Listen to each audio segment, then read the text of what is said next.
All right, so here's logarithm in a nutshell. It's the concept itself is simply the inverse of exponents, just like, for example, the inverse of addition and subtraction, right? So 7 plus 3 is 10. The inverse way of expressing this would be something like 10 minus 3, which gives you 7, right? So it's pretty straightforward. So with regards to exponents, right, you have 2 to the third is equal to 8. That's because 2 times 2 times 2, right, repeated 3 times is going to give you 8.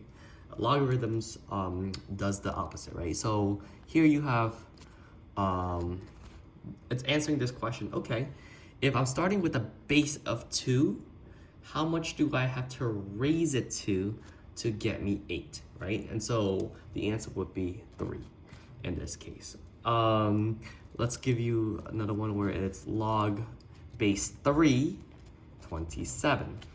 Well, this is basically asking the same question, which is 3 to what power gets us to 27, right? So and in this case right here, literally it's asking this question right here.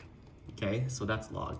And in this case, the answer would be 3, because 3 times 3 is 9, times 3 again is 27. So that's log.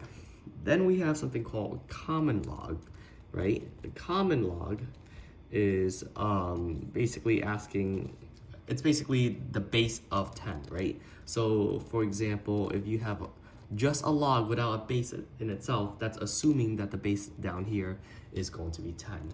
So in this case, you don't even have to say log base 10 of 100. In this case, you would just, if you see it, it would look something like this, log 100, right? And log 100, if the base is 10, then 10 to what power is going to give you 100? In this case, is going to be 2, right?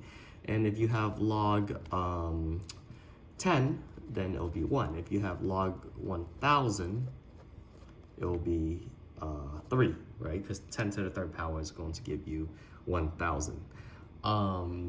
What else is there?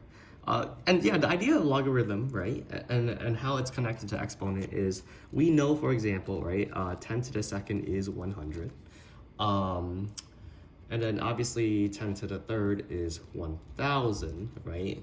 But the utility of log is being able to ask the question, you know, log, 10 to what power will get you, let's just say 500, right? Something in between, that's A.